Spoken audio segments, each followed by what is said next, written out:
지금 우리 자동차 산업이 세계 시장의 점유율은 한 7.3% 정도 됩니다. 근데 미국 시장에서는 이게 한 10.3% 정도를 넘었고 앞으로 이 추세가 계속 될 가능성이 있어요. 네. 그래서 저 일본 시장 점유율을 잘하면 한국이 야금야금 다 쫓아갈 수 있겠다고 보여서 우리 한국 자동차의 전망이 밝습니다. 네. 수출이 힘든 이유 중에 하나가 이제 반도체 그 업황 부진으로 그런데 지금 그거를 어느 정도 커버해 주는 게 이제 자동차 산업이고 그 다음에 우리가 미래 먹거리라고 생각하는 이제 바이오 헬스나 2차 전지 같은 게 사실은 지금 수출 비중이 그렇게 크지 못해요. 네. 근데 이것들이 아마 이제는 수출 비중이 커지고 등등 하여튼 이런 식으로 우리는 위기를 넘길 겁니다. 그리고 이제 우리가 앞으로 좀 더 주력해야 될 분야가 지금 한류 문화가 한창 뜨고 있는데 이거를 수출 사업화해서 네. 이거를 우리의 미래 먹거리로 해야 되고 그 다음에는 내수 부양을 위해서는 이 고용 창출 개수가 큰 산업들 이제 서비스 산업이거든요. 그래서 이 관광 산업과 마이스 산업 연계 사업이라거나 그 다음에 우리가 강한 의료를 접목시켜서 의료 관광 사업을 활성화시킨다거나 그 다음에 앞으로 세계적인 추세가 될 수 있는 노인 요양 산업 같은 것을 이걸 전략적인 산업으로 좀 육성해야 될 필요가 있을 것 같습니다. 지금 반도체 그 분석 기관 같은 데서도 이번 하반기에 저점을 통과해서 이제 업황이 좋아지고 가격이 오르면서 재고도 이제 소진될 거라고 보고 있거든요. 네. 저도 이제 그러기를 바라고 또 하나는 최근에 인공지능 기술하고 챗 GPT가 막 뜨고 있지 않습니까? 네. 그래서 이제 GPU 가격이 그렇게 맞아요. 많이 오르고 그래서 지금은 GPU나 CPU 같은 시스템 반도체 쪽이 강하고 실제로 세계 반도체 업계를 주도하고 있는 건 이런 시스템 반도체인데 그 비중을 보면은 지금 시스템 반도체가 한 7이라면은 메모리 반도체 쪽이 한 3 정도 되는 것 같은데 다행히 메모리 반도체의 최대 강국은 한국입니다. 네. 그래서 근데 여태까지는 어떤 시각이 있었냐면 이 시스템 반도체는 이건 아주 고부가가치를 얻는 첨단 기술이고 D램은 한마디로 인건비 따먹는 그러한 거 아니냐는 시각이 있었는데 이제 이게 이제 바뀌고 있어요. 무슨 얘기냐면 인공지능이든 챗GPT든 시스템 반도체가 있어야 하는 건 맞아요. 그런데 이런 걸 하기 위해서는 막대한 데이터가 필요한데 그 막대한 데이터를 저장할 수 있는 클라우드 산업이나 데이터 센터에는 또 꼭 필요한 게 이 메모리 반도체. 그렇구나. 그러니까 이 첨단 기술이나 인공지능 챗GPT에 GPU만 필요한 게 아니고 그 이상으로 필요한 게 이제는 D램과 랜드입니까? 네. 그러니까 평가가 옛날의 D램이 아니고 그렇군요. 이제는 수요가 훨씬 더 늘고 그 평가 자체가 틀려질 거다 해서 지금 40년 동안 반도체 역사를 보면 반도체 성장이 한 연 10% 정도씩 됐답니다. 근데 앞으로는 이 성장률이 더 높아집니다. 그래요? 네. 그럼 반도체는 이 인공지능 기술과 뭐 자율주행 뭐 이런 게 나오면서 이제 성장 산업이에요.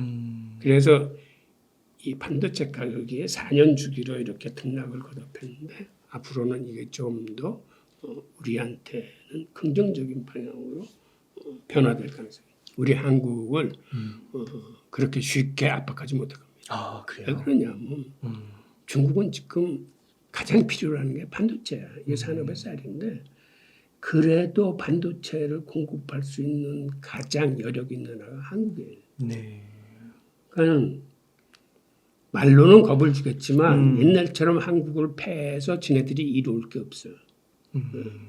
그런 면에서 우리 또 이제는 중국이나 미국에 좀 당당할 필요성이 있어요. 그래요. 그 반도체는 중국만 필요로 한 게 아니라 미국도 필요해요. 야, 그렇구나.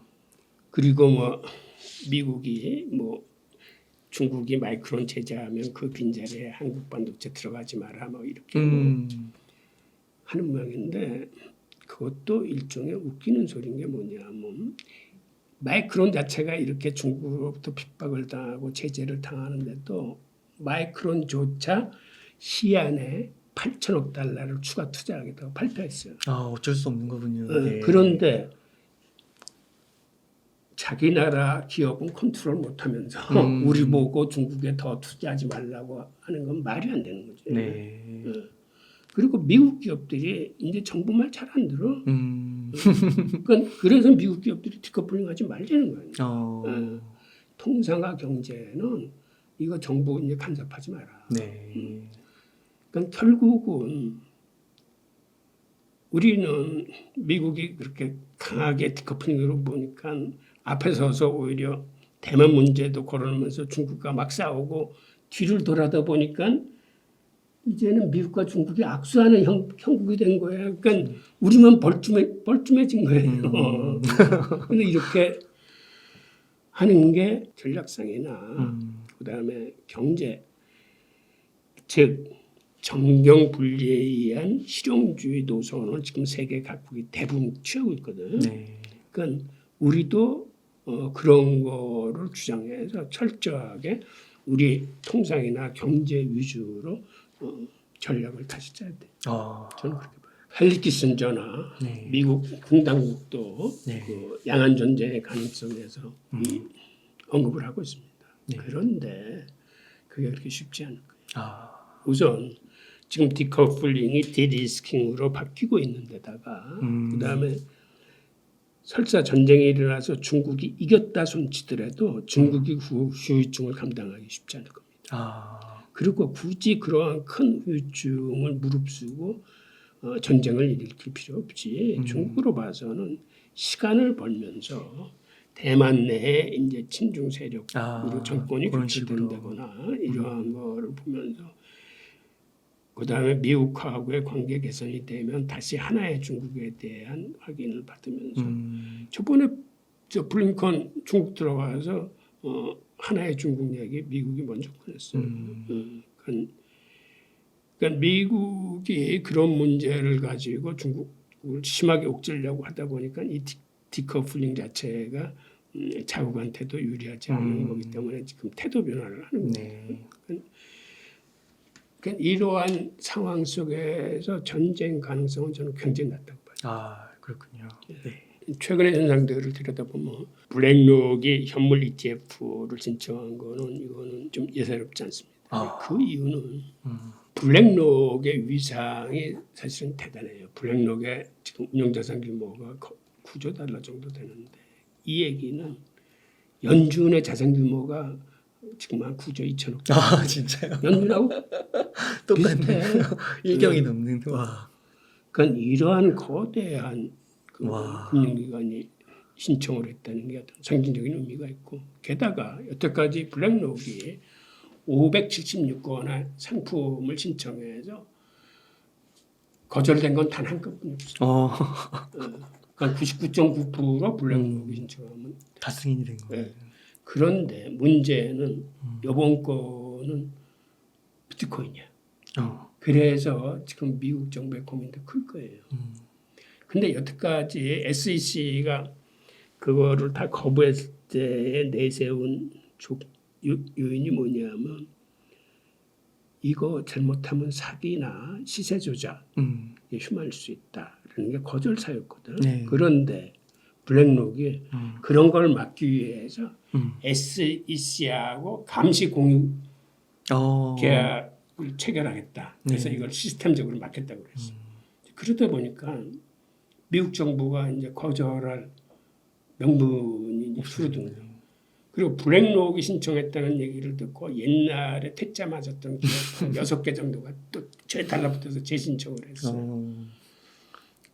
그런데 이게 사실 쉽게 예단하기는 힘듭니다. 왜 그러냐면 미국 정부로서는 암호화폐를 긍정적으로 허용한다는 게 이게 아직까지 힘들어.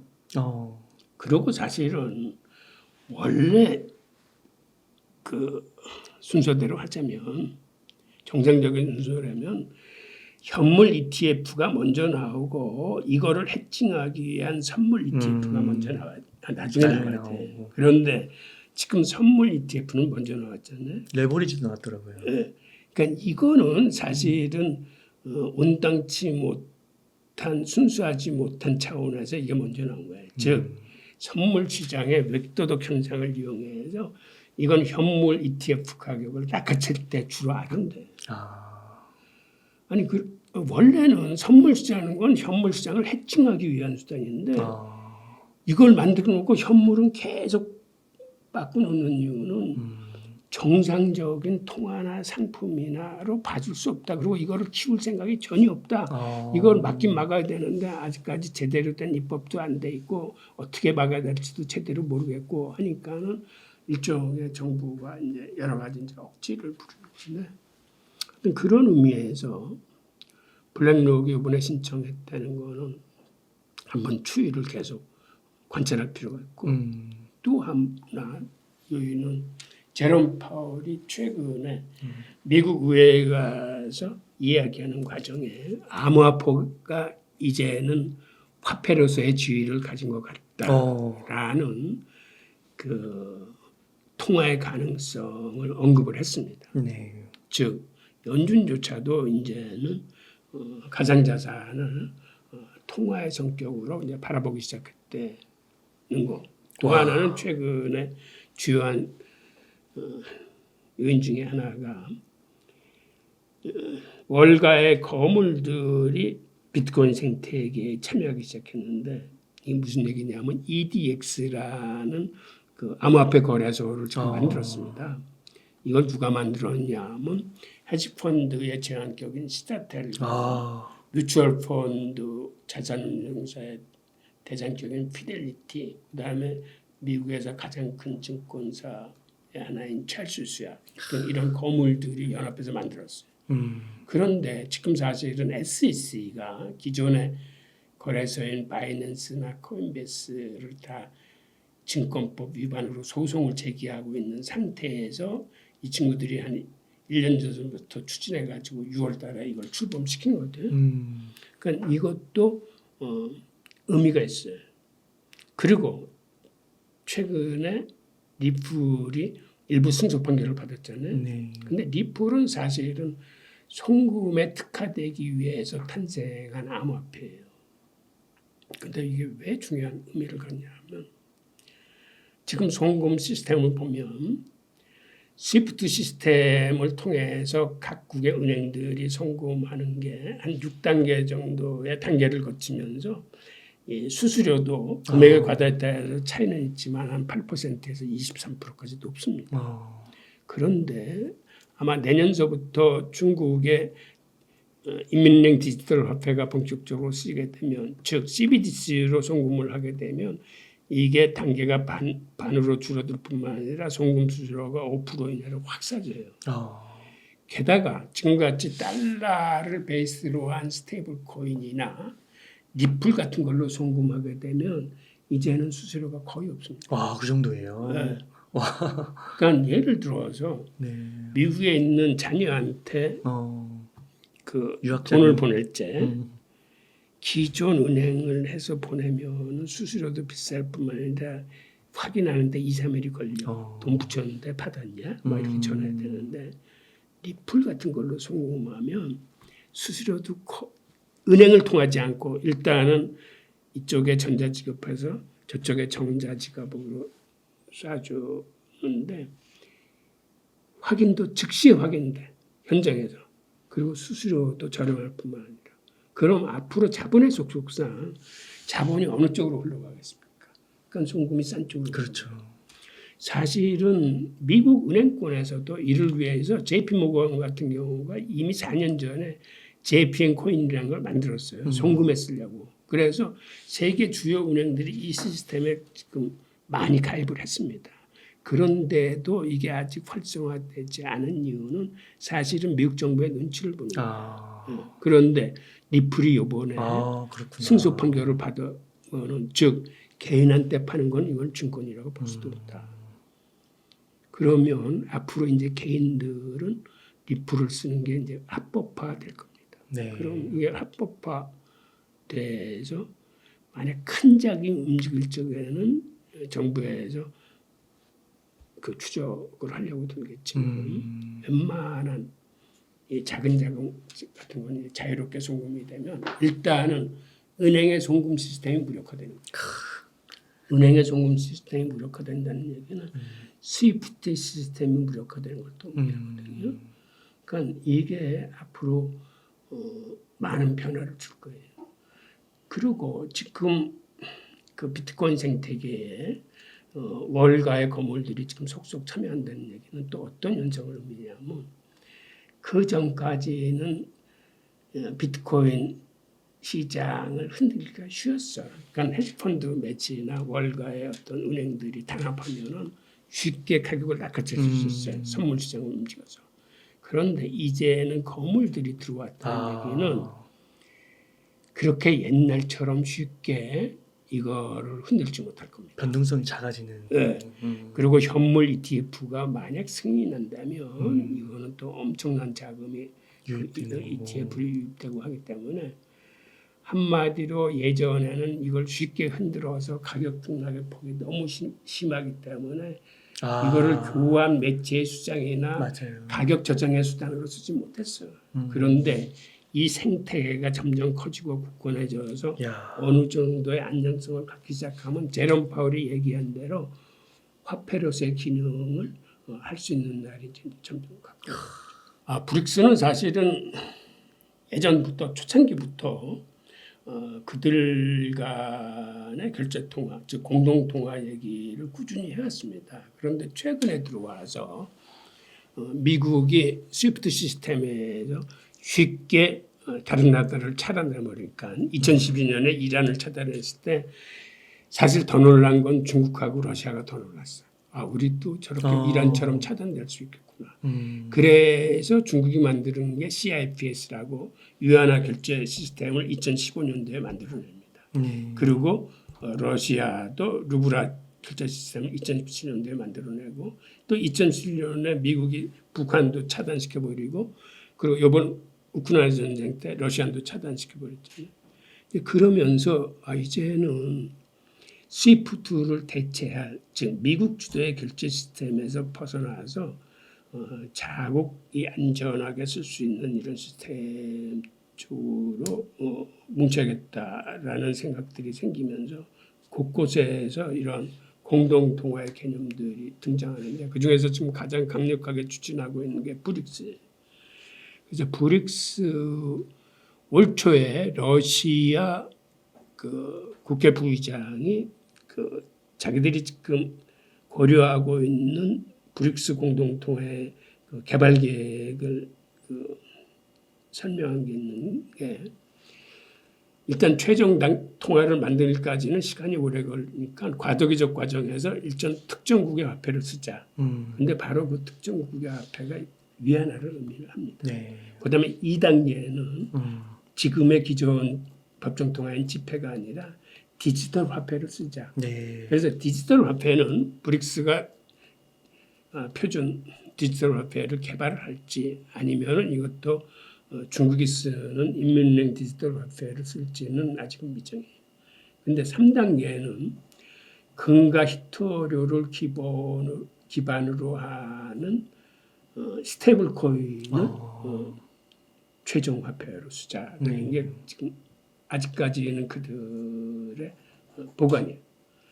그래서 이제 법정 통화에서 중앙은행 디지털 화폐로 넘어가고 최종적으로 스테이블 코인으로 넘어가면서 어떤 실물 화폐의 개념을 갖게 되는 이 과정에서 세계 화폐 시장에 큰 변화들이 일어날 겁니다. 우선 중단기적으로는 지금 위안화의 사용량이 스위프트 시스템 내에서는 한 2.5%인가 뿐이 안 됐어요. 근데 최근에 우크라이나 전쟁 사태 이후 세계 외환거래 시장에서 위안화의 사용량이 7%대로 아주 급증하고 있습니다.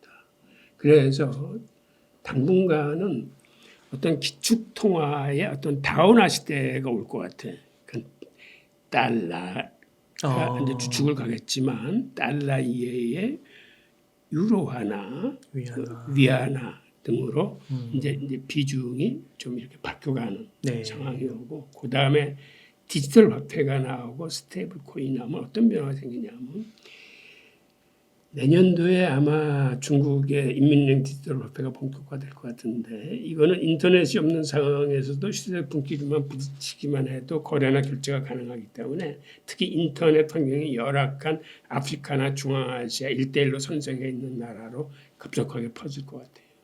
이제 그렇게 되면은 미국은 아직까지 중국처럼 그 중앙은행 디지털 화폐가 준비가 된 상태가 아니라 이것의 견제구로서 민간 분야의 스테이블 코인이나 이런 거 특히 달러와 연동되고 있는 거를 키워주거나 밀어줄 겁니다.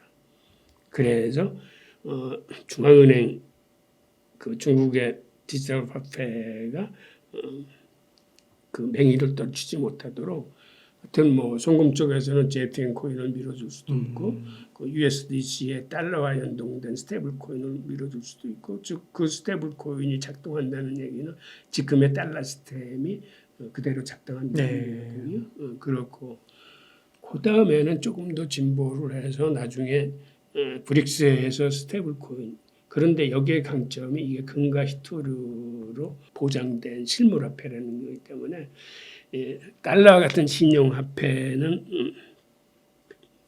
여기에 그 신뢰도 면에서 이제 여유를 갖게 되는데 이제 그런 것들을 극복하기 위해서 이제 미국도 무슨 대안을 내놓겠죠. 네. 그게 뭐 중앙은행 디지털 화폐가 될지 뭐 미국도 뭐 어떤 실물을 담보로 한 그런 신뢰화폐 쪽으로 변할지 하여튼 모르지만 하여튼 이 과정에서 큰 변화들이 일어날 거예요. 그리고 또 중요한 것 중에 하나가 기존의 패권국의 기축통화는 사실은 공급자 중심 시장이에요. 그러니까 미국이 자기들이 원하는 만큼의 국채를 발행해서 그거를 달러로 바꿔서 세계 시장에 뿌리는 거예요.